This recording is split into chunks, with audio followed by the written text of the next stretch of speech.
में सामने आए 42 नए संक्रमण के मामले। प्रदेश में अब सक्रिय मामले 200 से कम। जंगलों के लिए जारी हुआ येलो अलर्ट। पहाड़ों तक तपिश। खुशनुमा मौसम के लिए लोग जा रहे हैं दूसरी जगह।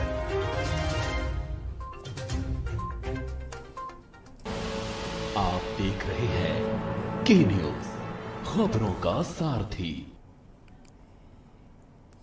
नमस्कार, आप देख रहे हैं खबर उत्तराखंड और मैं हूं आपके साथ शांतनु त्रिपाठी। खबरों की शुरुआत करते हैं। देहरादून से खबर सामने आ रही है। विधानसभा सदन में हंगामा हुआ है। महंगाई, बेरोजगारी सहित कई मुद्दों पर सदन में हंगामा देखने को मिला है। 3 दिवसीय सत्र का आज दूसरा दिन चल रहा है, आपको बता दें कि और दूसरे दिन सदन में कांग्रेस ने हंगामा किया है। देहरादून से यह खबर सामने आ रही है। विधानसभा सत्र में दूसरे दिन हंगामा देखने को मिला है। 3 दिवसीय विधानसभा सत्र का आज दूसरा दिन और दूसरे दिन सदन में कांग्रेस ने किया है हंगामा।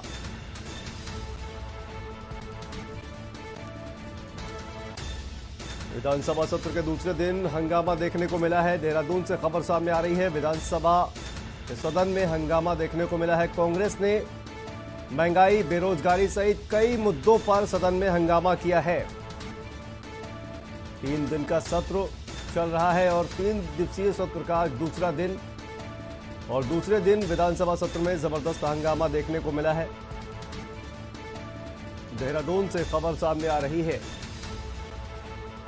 महंगाई, बेरोजगारी सहित कई मुद्दों को लेकर कांग्रेस ने हंगामा किया है। विधानसभा सत्र का आज दूसरा दिन है और इसको लेकर सदन में कांग्रेस पार्टी के द्वारा हंगामा किया गया है।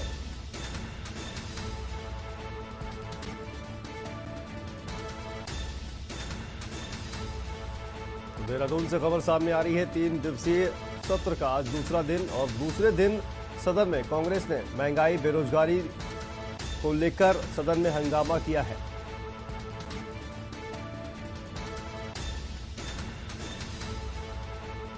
महंगाई, बेरोजगारी सहित कई मुद्दों पर सदन में हंगामा किया है कांग्रेस पार्टी के नेताओं ने। आपको बता दें कि विधानसभा का आज दूसरा दिन है। विधानसभा सत्र का 3 दिवसीय विधानसभा सत्र चल रहा है और 3 दिवसीय सत्र के दूसरे दिन आज कांग्रेस पार्टी ने महंगाई और बेरोजगारी सहित तमाम मुद्दों को लेकर सदन में हंगामा किया है। देहरादून विधानसभा सदन में हंगामा देखने को मिला है।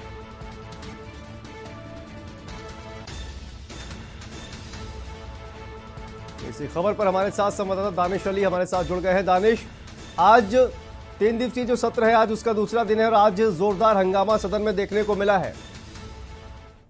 जिस तरह से आज दूसरा दिन विधानसभा सत्र का आज दिन है और शुरू से ही लेकर जब शुरुआत विधानसभा सत्र की हुई 11 बजे विधानसभा सत्र की शुरुआत हुई और कार्रवाई जो शुरू होने के साथ साथ जो कांग्रेस के जो विधायक हैं वो एक साथ एकजुट होकर और जो कांग्रेस की जो हरिद्वार ग्रामीण से विधायक चुनकर आई हैं अनुपमा रावत, उन्होंने साथ मिलकर हंगामा किया कि उनकी जो विधानसभा क्षेत्र में जो सत्ता पक्ष के जो लोग हैं वो भेदभाव कर रहे हैं और तमाम तरह की जो उनके लोग जो जिन्होंने कांग्रेस को वोट दिया, जिन्होंने कांग्रेस का साथ किया, उनको परेशान करने का काम सत्ता पक्ष की तरफ से किया जा रहा है। साथ ही साथ उन्होंने महंगाई को लेकर भी हंगामा विधानसभा में हंगामा किया और विधानसभा में धरने पर बैठे।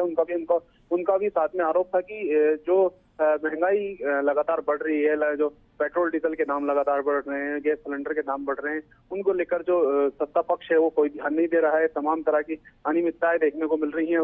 प्रदेश में बेरोजगारी बढ़ती दिखाई दे रही है। तो इन तमाम सारे मुद्दे को लेकर विधानसभा में शुरुआत से ही धरने पर बैठे। फिलहाल जो है सत्र अभी चल रहा है, धरना प्रदर्शन जो है खत्म हो चुका है। जी बिल्कुल, और कहीं ना कहीं दानिश अब आगे भी लगातार विधानसभा सत्र जब होगा उसके बाद जो विपक्ष है, कांग्रेस पार्टी है, वो ऐसे ही आक्रामक नजर आएगी, ऐसा प्रतीत हो रहा है। जी बिल्कुल, आक्रामक तो होना लाजमी, क्योंकि पिछली बार जो 11 विधायक थे, इस बार 19 विधायक कहीं ना कहीं चुनकर जो विपक्ष के चुनकर सदन में पहुंचे और 4 विधायक जो है अन्य पार्टियों को बसपा और निर्दलीय चुनकर आए हैं। तो कहीं ना कहीं जो विपक्ष है इस बार मजबूत दिखाई दे रहा है, क्योंकि पिछली बार 57 सीटों से एक बड़े मैंडेट के साथ कहीं ना कहीं भाजपा ने सरकार बनाने का काम किया था, लेकिन इस बार जो है वो 57 से 43 सीटों पर कम होने का काम जो है इस बार विधानसभा चुनाव में देखने को मिला है। तो कहीं ना कहीं इस बार जो विपक्ष पूरी तरह से सत्ता पक्ष को घेरने का काम करेगा, क्योंकि 19 विधायक जो है कांग्रेस के हैं और 2 बसपा के और 2 निर्दलीय विधायक चुनकर इस बार विधानसभा में आए। तो कहीं ना कहीं इस बार ये सत्र जो है हंगामेदार रहने वाला है। तमाम मुद्दों को लेकर, बेरोजगारी, महंगाई और तमाम अन्य मुद्दों को लेकर जो है विपक्ष जो है सत्ता पक्ष पर वारने का काम करेगा। तो अभी शुरुआत विधानसभा सत्र की हुई थी। कल ज्यादा कुछ विधानसभा सत्र में काम हुआ नहीं था, क्योंकि शुरुआत में अभिभाषण हुआ, उसके बाद 3 बजे करीब जो है अभिभाषण, जो विधानसभा अध्यक्ष है उन्होंने दोबारा राज्यपाल के अभिभाषण को पढ़ने का काम किया और 4 बजे करीब विधानसभा में जो मुख्यमंत्री पुष्कर सिंह धामी ने बजट लेखन अनुदान बजट पेश किया और 21,000 करोड़ के लगभग जो बजट था वो पेश किया। उसके बाद विधानसभा की जो कार्रवाई थी स्थगित आज के लिए कर दी गई। तो कल कुछ खास हुआ नहीं था। हालांकि कांग्रेस ने जो अपना विरोध महंगाई को लेकर कल भी दर्ज कराया था और आज भी दर्ज कराया, तो कहीं ना कहीं जो विपक्ष है इस बार जी बिल्कुल दानिश सही कह रहे हैं आप। तो विधानसभा सत्र जो है वो लगातार हंगामेदार देखने को मिल सकता है और महंगाई, बेरोजगार जैसे तमाम जो मुद्दे हैं उनको उठाने का लगातार प्रयास करेगी कांग्रेस पार्टी। तो बहुत बहुत शुक्रिया दानिश इस तमाम जानकारी के लिए। तो आपको बता दें कि 3 दिवसीय सत्र जो चल रहा है, दूसरे दिन कांग्रेस पार्टी ने सदन में जोरदार हंगामा किया है।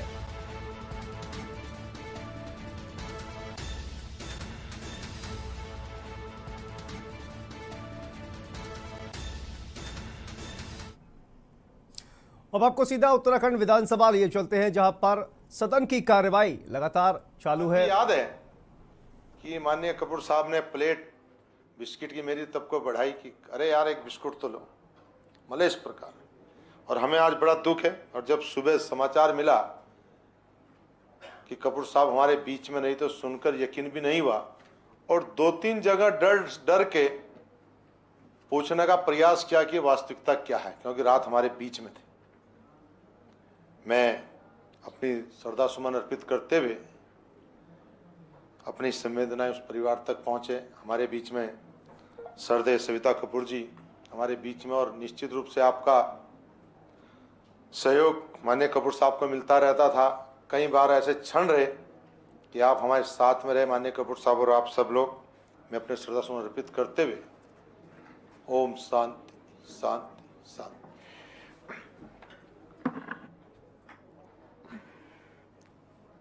माननीय दिवंगत पूर्व विधायक श्री हरबंस कपूर जी का जीवन परिचय। मृदभाषी, सौम्य, सरल स्वभाव एवं सबके साथ अपनत्व का भाव वाले श्री हरबंस कपूर जी का जन्म 7 जनवरी 1946 को उत्तर पश्चिमी सीमांत प्रांत के बन्नू में हुआ। श्री हरबंस कपूर के पिता का नाम श्री सोहन लाल था। श्री कपूर ने विज्ञान एवं विधि से स्नातक की शिक्षा देहरादून के डीएवी कॉलेज से प्राप्त की। आपका विवाह श्रीमती सविता कपूर से हुआ।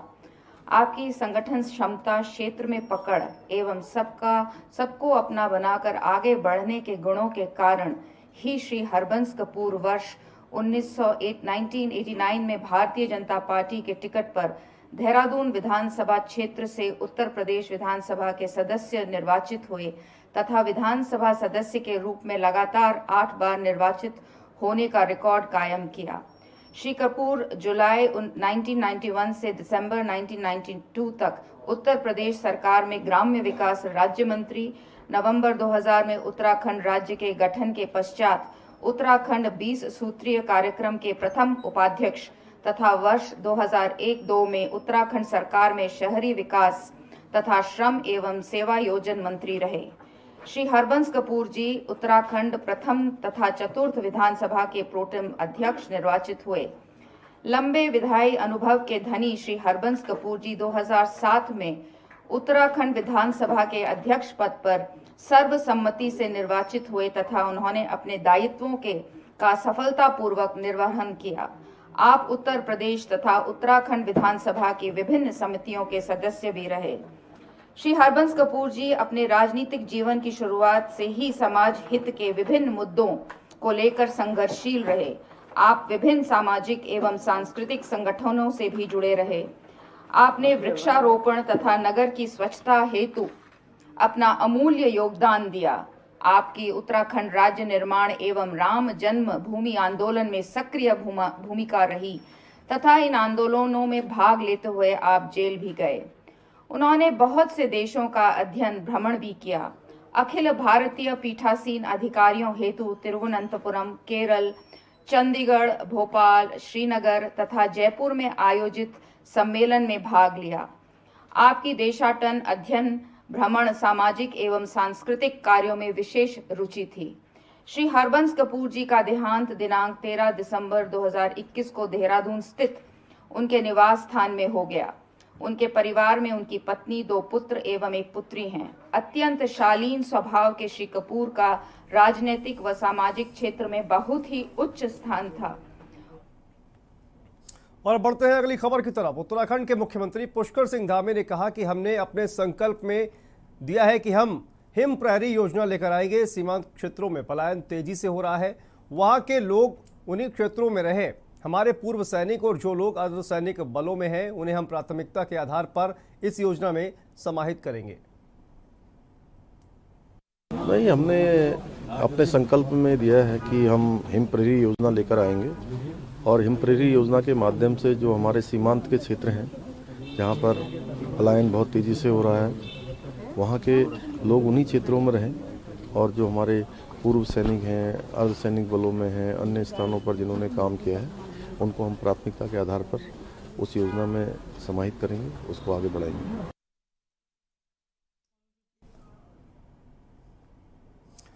एचएनबी गढ़वाल केंद्रीय विश्वविद्यालय में भौतिकी एवं फिजिक्स अप्लाइड साइंस विषय में संकाय सदस्यों के पदों पर नियुक्ति हेतु 7 अप्रैल से साक्षात्कार प्रक्रिया शुरू होगी।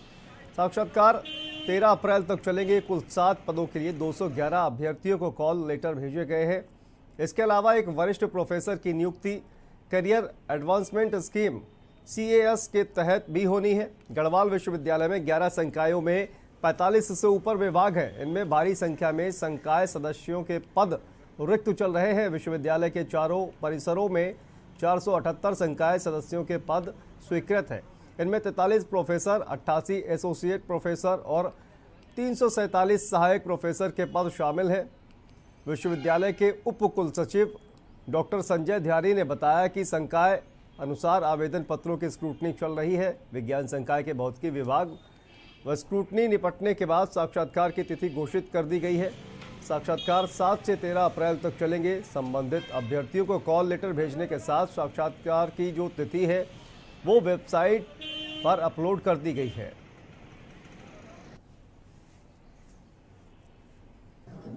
ये मिनिस्ट्री ऑफ एजुकेशन के निर्देशों का अनुरूप सारे जितनी भी फैकल्टी पोजीशंस हमारी वैकेंट हैं वो वैकेंट पोजीशंस हमने एडवर्टाइज करी थी 2021 में, और ये सब कुछ हमने समर्थ जो पोर्टल है, ऑनलाइन पोर्टल, उसके माध्यम से हमने एप्लीकेशंस इनवाइट करी थी। टोटल पोजीशंस जो हमने एडवर्टाइज करी हैं वो 226 फैकल्टी पोजीशंस हैं, सारे सब्जेक्ट्स जितने भी हमारे प्रोग्राम्स चल रहे हैं यूनिवर्सिटी में। इसके अगेंस्ट हमें 7,805 एप्लीकेशंस रिसीव हुई थी ऑनलाइन।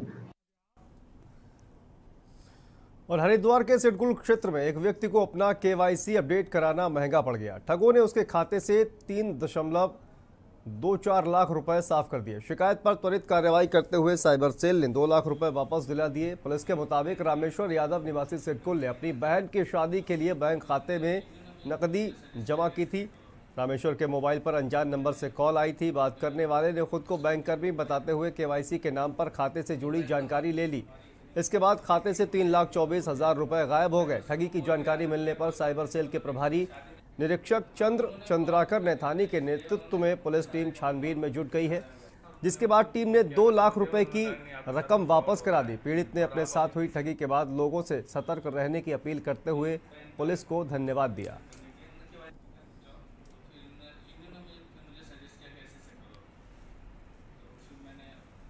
मैं ये सिडकुल निवासी श्री रामेश्वर यादव जो है, इनके साथ एक घटना हुई थी जिसमें इनको KYC अपडेट करने के नाम पे एक लिंक भेजा गया। एक कॉल आया था इनको, उन्होंने लिंक भेजा इनको और उस पर इनकी प्राइवेट इन्फॉर्मेशन जो कॉन्फिडेंशियल इन्फॉर्मेशन थी वो शेयर की गई, और उस जो इन्फॉर्मेशन शेयर की गई उसके चलते इनके खाते से लगभग 3,25,000 रुपये इनके खाते से डिफ्रॉड किया गया।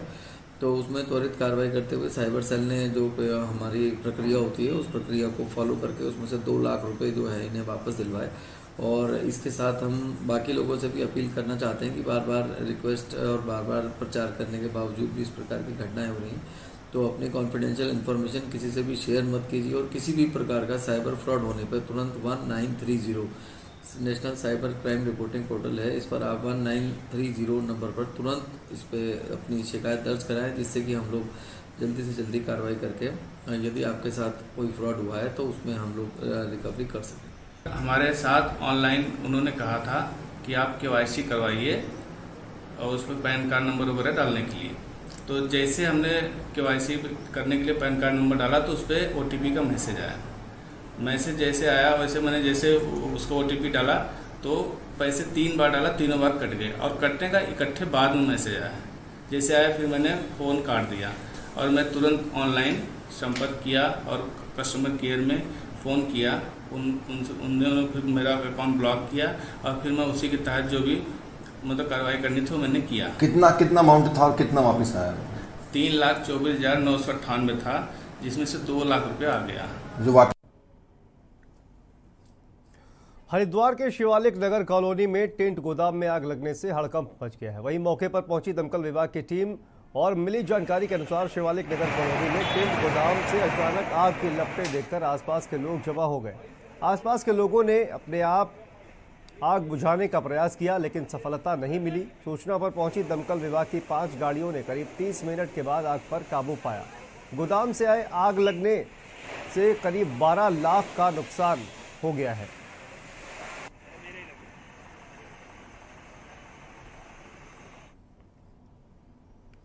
और यहां पर वक्त है छोटे से ब्रेक का। ब्रेक के बाद फौरन हाजिर होते हैं। आप देख रहे हैं के न्यूज़, खबरों का सारथी। सुबह के लिए उड़ चला गैरों की ज़मीं पर, खुशबू अपने पन की ढूंढता। दूर कितना भी जा, इस जुबान से दूर ना जा पाओगे। विमल, बोलो जुबान केसरी।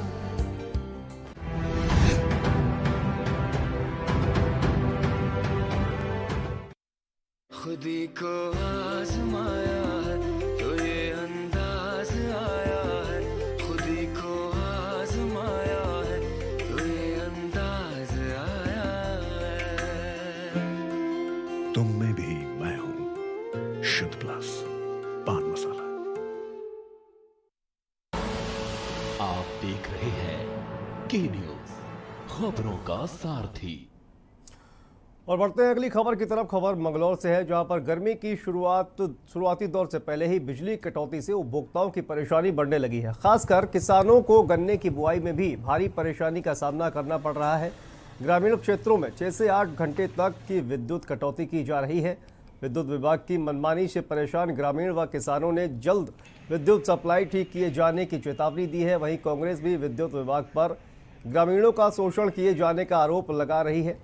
किसानों को खेतों में सिंचाई करने के लिए भी भारी परेशानी का सामना करना पड़ रहा है।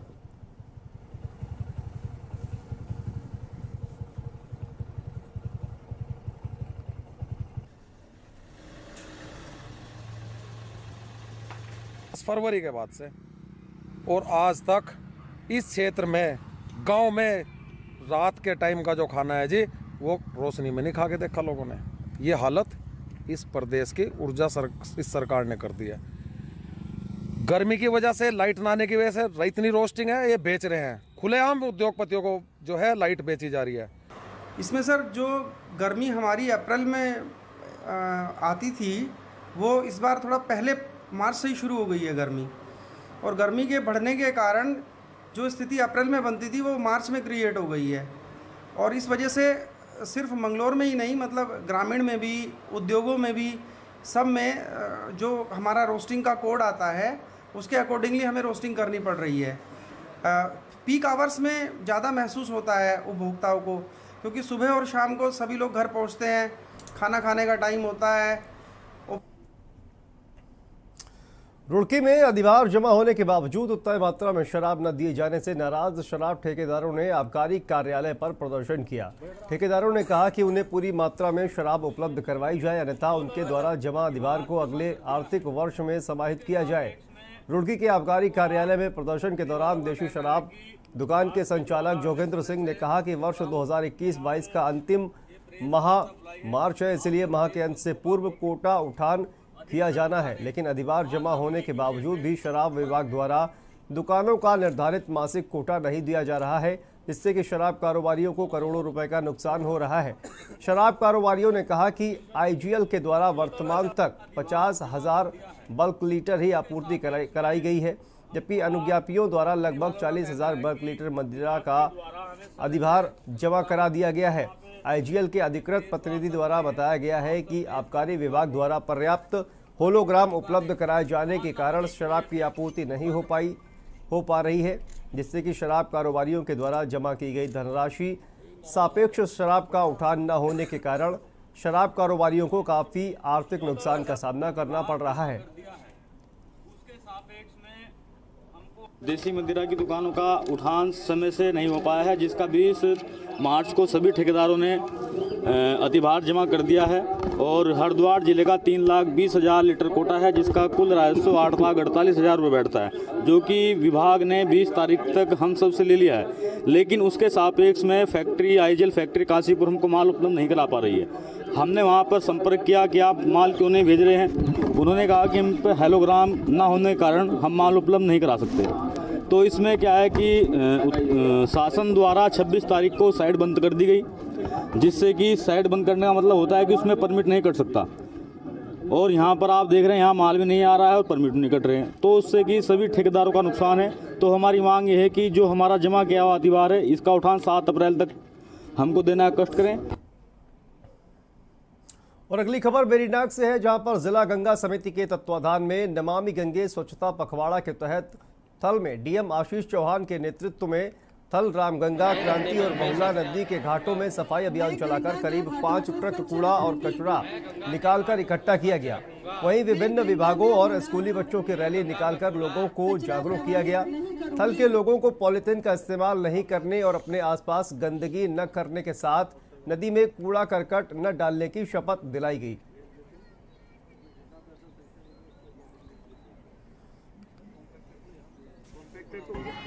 तो स्वस्थ शरीर में स्वस्थ मन वास करता है और इसी को लेकर हम स्वच्छता को लेकर आज यहाँ नमामि गंगे के तहत स्वच्छता कार्यक्रम आज जिला स्तरीय अधिकारियों के साथ यहाँ आमंत्रित किया है, जिसमें स्थानीय जनता का और महाविद्यालय के बच्चों का और समस्त सामाजिक कार्यकर्ताओं का हमें सहयोग मिला है। और मैं स्थानीय जनता से यही कहना चाहूँगी कि हमारे आसपास की जगह अगर साफ़ हो सुंदर हो तो हमें भी अच्छा लगता है, तो हम इसी को बढ़ावा देना है हमें। और नदी हमारी जो नदी है नाले हैं उनकी और हम कूड़ा ना फेंकें और उनमें स्वच्छता हम बनाए रखें, तो यही हमारा जो देश को है बहुत महत्वपूर्ण योगदान हमारी तरफ से होगा।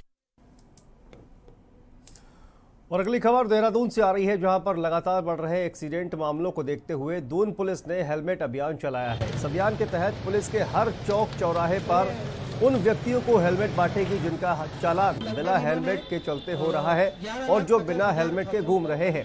इस अभियान में हेलमेट मैन ऑफ इंडिया नाम से प्रसिद्ध रघुवेंद्र कुमार भी पुलिस का साथ देंगे और सफर के दौरान नियमों का पालन न करने वाले लोगों को जागरूक करेंगे। एसएसपी देहरादून ने बताया है कि अभियान के तहत लोगों को जागरूक किया जाएगा, जिससे खास तौर पर कॉलेज के पास के इलाकों को कवर कर हेलमेट दिए जाएंगे। 1000 हेलमेट बांट चुका हूँ, एक वर्ल्ड रिकॉर्ड भी है। और सबसे बड़ी बात है कि मैंने अपना मित्र खोया था। मुझे ये लगा था कि भारत में मुझे ऐसे लाखों मित्र बनाने हैं एक मित्र को। उसके लिए मैं अपनी 2016 में नौकरी भी छोड़ी। जो हमने उस नौकरी के दौरान जो हमने घर भी खरीदा था ग्रेटर नोएडा के अंदर, उसे भी हमने अपने डिसीजन से एक बड़े मैसेज देने के लिए घर भी सेल करनी पड़ी, क्योंकि मुझे सड़कों पे हेलमेट बांटना था। कुछ गांव की भी जमीनें थी कोविड दौरान में, उस वक्त भी मैं अपना मिशन नहीं रोका और ये निरंतर मैं अपने कार्य को जारी रखा हूँ। बेसिकली जो हमारा ध्येय है इसके पीछे वो ये है कि प्यूनिटिव एक्शन के डर से ना पहने आदमी की, अपनी सुरक्षा के लिए पहने। जो भी इंसान हेलमेट पहन रहा है वो अपनी सुरक्षा के लिए पहन रहा है, ना कि चालान के डर से। हम चालान लगातार करते जाते हैं, लेकिन कई बार क्या होता है कि यंगस्टर्स का इस तरीके का रुझान होता है कि वो कम से कम हेलमेट पहनते हैं और पुलिस के डर से हेलमेट पहन लेते हैं, लेकिन आगे जाकर हेलमेट उतार लेते हैं। तो कई बार ऐसे हादसे भी हमने देखे हैं कि हेलमेट तो था और हेलमेट बाइक पे लगा हुआ था, लेकिन बिना जो सवार था उसने हेलमेट नहीं पहना था। खबर उत्तरकाशी से है, जहां पर यमुना घाटी के जंगल में आग लग गई है। वहीं आग इतनी तेज थी कि हरे भरे जंगल भी जलकर राख हो गए।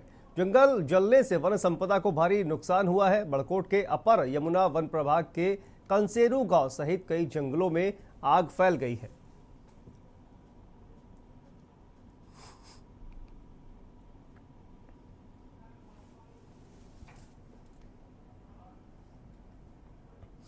और अगली खबर ऊखी मठ से है, जहां केदारनाथ के नगर पंचायत, केदारघाटी के नगर पंचायत ऊखी मठ के भटेश्वर वार्ड में एक अनोखा त्यौहार मनाया जाता है। ये त्यौहार हर वर्ष मनाया जाता है।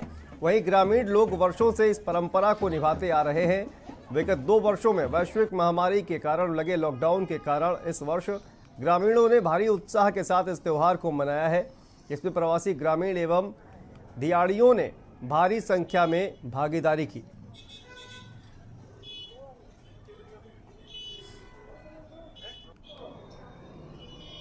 कि जो ये बीम माता और हरियाली त्यौहार हमारे यहाँ मनाया जाता है, ये हमारे पूर्वजों की शुरू की गई परंपरा है। और जहाँ तक हम जब से पैदा हुए हैं तब से हम इस त्यौहार को मनाते आ रहे हैं। इससे पहले भी हमारे यहाँ मनाया जाता है। ये मनुष्य और प्रकृति के बीच में चैत माह में जब बुरांस फूलदेही का त्यौहार खिलते हैं, होली खिलती है, फूलदेही का त्यौहार, तो जो प्रकृति में जो नया रूप देखने के लिए मिलता है, तो मनुष्य और प्रकृति के आपसी प्रेम सद्भावना के लिए और सुख संपन्नता के लिए कि धन धान्य का लाभ हो, उसके लिए ये त्यौहार मनाया जाता है। तो इस बुलेटिन में फिलहाल